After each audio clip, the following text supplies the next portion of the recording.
Olá, gente, estamos aqui para mais uma aula. Espero que vocês tenham gostado da aula online e aceito sugestões, críticas. Confesso que é a primeira vez que eu fiz uma live, eu não sei, estava bastante nervosa. E vão me dando dicas aí de como poderia ser, se eu estou falando rápido, devagar, menos slide, tá? Vai dando dica aí que eu vou gostar, prometo melhorar. Bom, nessa aula hoje nós vamos partir exatamente do ponto onde nós paramos. Olha, se vocês pegarem a apostila, nós estamos aqui no exercício 3. Esses slides que vocês vão ver agora nessa aula é exatamente sobre isto. É a página 18, tá, gente? E a proposta é uma dissertação.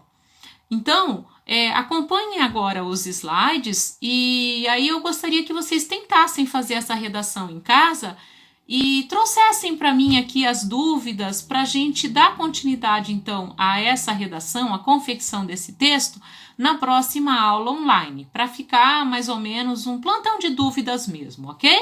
Então, vamos lá, pessoal.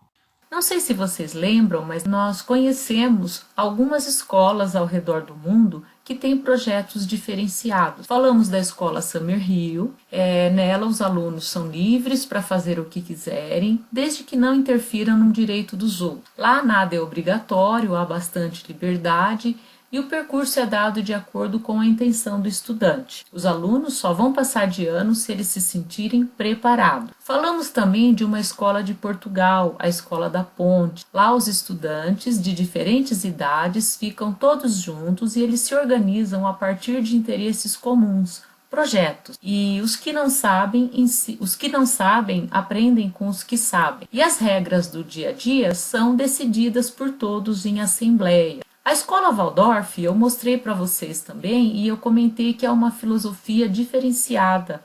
Falei de uma que fica no Vale do Silício e lá as atividades são feitas por meio de aprendizado, tarefas bastante criativas, mas com a mão na massa.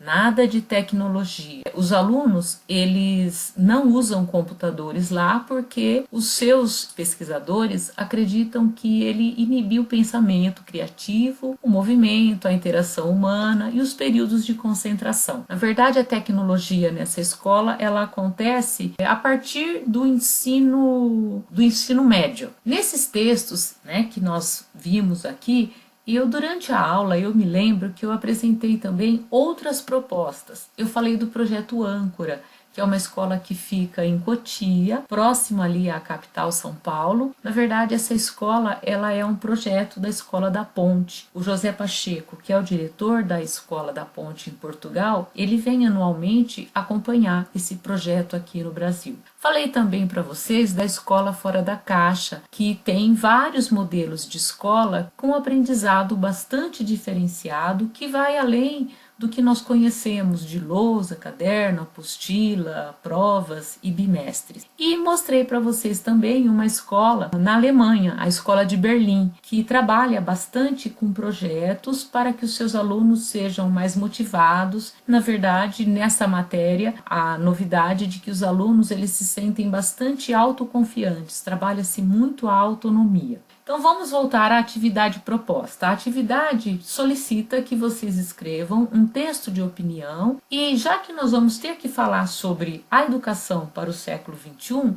é interessante então refazer a leitura desses textos na apostila e dar uma olhadinha também nessas matérias que eu passei o link para vocês. Como reflexão inicial, eu sugiro então que vocês pensem até que ponto essas experiências pedagógicas não tradicionais são um caminho para mudarmos a educação no Brasil. Leia lá no enunciado do exercício 3, na página 18, que ele retoma algo que foi discutido bastante há 2 anos aqui no Brasil, sobre a reforma do currículo do ensino médio, certo? Então, fala-se muito em mudar a grade curricular e aí então vocês terão que opinar nesse texto de opinião dizendo qual seria a melhor escola para o século XXI. Qual seria a escola ideal? Que papel os alunos teriam nessa escola? Eles seriam passivos, continuariam sentados, enfileirados em carteiras, uma atrás da outra e copiando as matérias da lousa? Que característica os professores teriam? Eles seriam os detentores do conhecimento? Eles ficariam ali somente para ministrar a aula, passar conhecimento e conteúdo para os alunos e avaliá-los? Ou eles seriam orientadores? E a questão da tecnologia, como que ela apareceria no dia a dia? Ela seria, vamos dizer assim, ceifada, como na escola Waldorf? Ou ela poderia ser introduzida e os alunos aprenderiam a lidar com tecnologia, fazendo pesquisas, utilizando tablets, celulares? Como seria? Pensem. Pensando nisso, vamos retomar. O texto de opinião, ele precisa ser bem fundamentado. Ele tem que ter como base, então, citações de outros textos. É necessário e é fundamental que vocês leiam e lancem mão dessas pesquisas e selecionem algumas ideias para sustentar os argumentos de vocês. Não cabe aqui um texto baseado em achismo e só voltado para o que você conhece de colégio como o Colégio Cristo Rei. É necessário e é fundamental que você leia e pesquise outras escolas. Para organizar melhor as suas ideias, eu sugiro então que você anote em seu caderno como seria a escola ideal, com a ajuda dessa tabelinha aqui. Como deve ser? O que deve ter nessa escola? Como entra a tecnologia? Que papel o aluno teria? Que papel o professor teria? Como seria a avaliação e como a escola não deve ser. Então pensa agora, pensa no Colégio Cristo Rei, pensa nas outras escolas e como que não deve ser. Aí você vai falar sobre a questão da educação, você vai falar sobre a questão dos horários, das regras, das aulas, das avaliações. Agora, tudo que vocês colocarem, seja para opinar, dizendo que sim, deve ter isso e não, não deve ter aquilo, vocês precisam justificar com exemplos. Aí, no caso, vocês vão citar de acordo com a escola, aí você coloca o nome de uma escola que você leu e pesquisou e justifica, para não ficar um texto baseado somente em juízo de valor, somente na opinião de vocês, tá bom? Dicas, então, para você planejar e melhorar a elaboração do seu texto. Eu sei que você já sabe fazer um texto de opinião, mas aqui são dicas para você melhorar. Então vamos lá. Em primeiro lugar, a introdução. Nós sabemos que a introdução ela é a parte mais importante do nosso texto. É ela que vai levar o leitor para dentro do nosso texto e para ler. Então ela precisa iniciar com bastante relevância, atualidade, fazendo uma contextualização do tema, de como você deve colocar então a sua tese, o seu ponto de vista, no caso, como deve ser a escola do futuro. São várias as maneiras de se fazer uma introdução. Eu vou elencar aqui algumas estratégias para vocês. Existe a citação de argumentos, que você pode trabalhar colocando 3 argumentos, ou seja, 3 opiniões sobre a escola do futuro, e aí você desenvolver isso no desenvolvimento. A contextualização histórica, você pode começar falando da escola do século XIX, passa pelo século XX, e aí você então situa como deve ser para o século XXI. Você pode lançar mão de tecnologia, mercado de trabalho, o que se exige mais do profissional hoje, da autonomia. Você pode trabalhar com fatos, né? Ou seja, com dados, citando escolas que você leu e pesquisou. Pode citar a Escola da Ponte, Summerhill, a Escola de Berlim. Você pode começar com uma declaração inicial, iniciando com o tópico frasal, fazendo uma afirmação, e aí você coloca o porquê e já trabalha isso no argumento, justificando esse porquê. Pode fazer uma alusão cultural, ou seja, citar uma escola, falar como é a cultura naquele país, e aí você colocar exemplos dizendo que funcionaria no país ou não funcionaria. Eu não citei escolas aqui do Japão, da Coreia, da China, mas você pode trabalhar porque é bastante diferente. Você pode trabalhar com uma conceituação, inicia dizendo o que é uma escola, conceitua esse substantivo, e aí você vem trabalhando, dizendo que a educação, aí você pode falar da educação formal, não formal, e como deveria ser para o século XXI. Ou então você pode trabalhar com o confronto, pró e contra.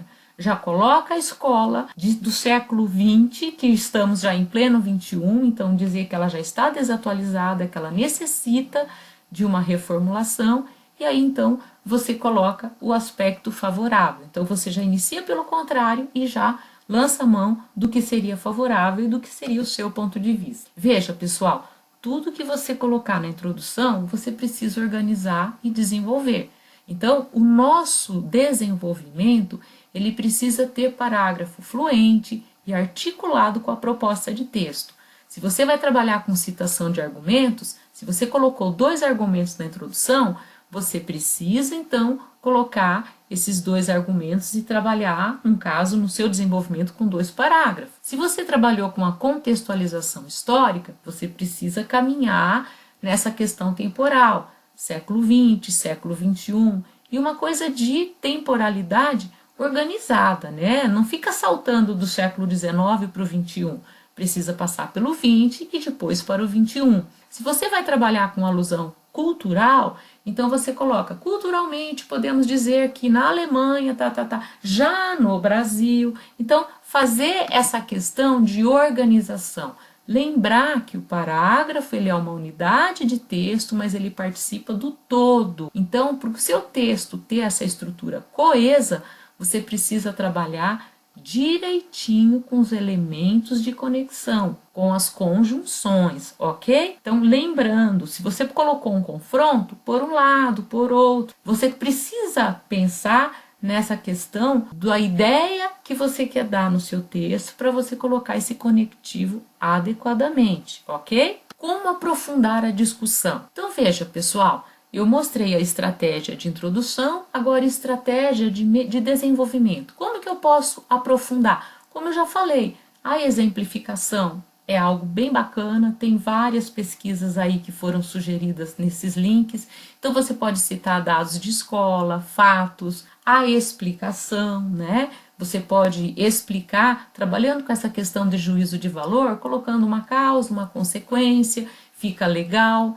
Um argumento de autoridade, muito bom, porque ele vai sustentar o seu argumento de acordo com o fulano de tal. Você pode pegar até, se você vai pegar um modelinho, a assembleia que existe lá na Escola de Portugal, legal você colocar de acordo com José Pacheco, diretor da Escola da Ponte, cita, e você vai dizer o que ele pensa e discutir, pró e contra. Também, por um lado, por outro, e você vai trabalhar exatamente com o que seria favorável e o que seria desfavorável numa escola, pegando os exemplos do dia a dia e o que você propõe para o futuro. Funções da conclusão. Bom, então você já organizou o seu texto, colocou os exemplos, desenvolveu, tá legal, tá coeso, agora chegou a hora da conclusão. Qual é a função? Fechar o texto. Para evidenciar esse fechamento, você precisa colocar um portanto, um dessa forma, um sendo assim. Se você colocou vários argumentos, em síntese,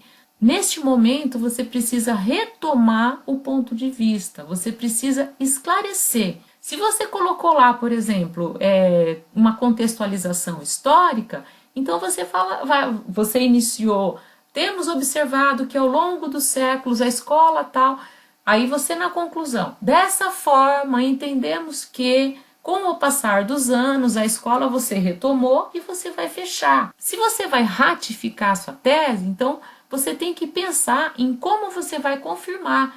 Em síntese, podemos dizer, portanto, que a escola do futuro, aí você já está concluindo, você está ratificando. Responder, ou seja, dialogar com a introdução. Se você, na introdução, você fez uma pergunta, qual seria a escola ideal para o século XXI? Agora é hora de você responder. Dessa forma, entendemos que a escola ideal para o século XXI é sim a escola que está mais antenada com... E aí você está respondendo. É assim que você precisa fazer o seu texto. Coeso, organizado, cada parágrafo interligado, concatenado. Por fim, não se esqueça da linguagem, meus alunos. Mantenha a impessoalidade, evite o você, evite o eu acho, na minha opinião, evite a repetição, trabalhe com sinônimos. Se você colocou uma conjunção mas, aí não fica legal colocar outra vez o mas. Coloca no entanto, coloca contudo. Se você colocou trechos longos demais, dá uma olhada, o seu parágrafo, ele precisa ser aquele parágrafo padrão, tópico frasal, ideias de desenvolvimento e ideia que vai concluir. Então dá uma olhada, ver se não está tudo só na vírgula esse parágrafo. Também a questão das marcas de oralidade. Cuidado, evite gírias, certo? Caso você queira, eu sempre deixo para vocês um modelinho. Como eu disse, eu gosto bastante de escrever também. E aí, então, eu preparei aqui algumas introduções. Vai facilitar o meu trabalho? Não sei, gente. Toma cuidado, porque aqui eu elaborei a introdução. Então, a tese, no caso, foi elaborada por mim. De repente você copia essa introdução porque você achou legal, só que daí você não responde o que está proposto na tese, que é o que eu deixei em vermelhinho. Essa imagem clássica de uma sala de aula tradicional parece estar com os dias contados. Aqui eu já estou partindo do pressuposto de que a nossa escola ela está ultrapassada, ela está com os dias contados. Então, se você pegar esse modelo, você vai ter que colocar no desenvolvimento porque está. Então, pegar os defeitos da escola e colocar ali e dizer o que tem que ser mudado. Se você for pegar esse segundo parágrafo, olha lá a minha tese. A metodologia de ensino atual tende a ser substituída por modelos mais próximos a desenvolvimento de projeto. Veja, pessoal, aqui eu estou falando de desenvolvimento de projeto. Então, aqui é legal você pegar a Escola Waldorf, que trabalha bastante com projeto, com a mão na massa, ou a Escola de Berlim. Então, no seu desenvolvimento, você vai ter que colocar essa ideia, porque essa é a tese. Se você quiser pegar esse parágrafo 3, olha lá, o Brasil tem a escola do século XIX, professores do século XX e alunos do século XXI. Aqui, de certa forma, essa introdução, ela chama para uma retrospectiva. Então, essa é a tese, você vai ter que explicar isso, por que é século XIX, por que os professores são do século XX e os alunos do século XXI e o que precisa ser, então, para atender. E se você quiser pegar este modelinho 4, olha lá a tese, o mundo mudou e a escola deve acompanhar essa transformação, tornando-se mais flexível e dividindo os conteúdos das disciplinas atuais dentro de temas pertinentes, como economia doméstica, culinária, saúde, dentre outros.